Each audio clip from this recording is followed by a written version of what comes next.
Allah'ın sizə nazil etdiyi əmridir. Kim Allah'tan qorxarsa, Allah onun günahlarından keçər və onun mükafatını artırar.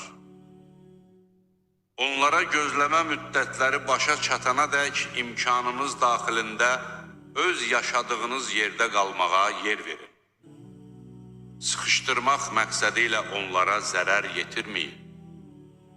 Əgər onlar hamilədirlərsə, hamiləlikdən azad olana qədər onlara malınızdan xərcləyin.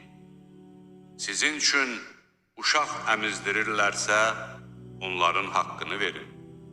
Öz aranızda xoşluqla razılığa gəlin. Bir-birinizi çətinliyə salsanız, uşağı əmizdirməyi başqa bir qadına həvalə edin. Var-dövlət sahibi öz varına görə xərcləsin. İmkanı az olan isə Allahın ona verdiyindən xərcləsin.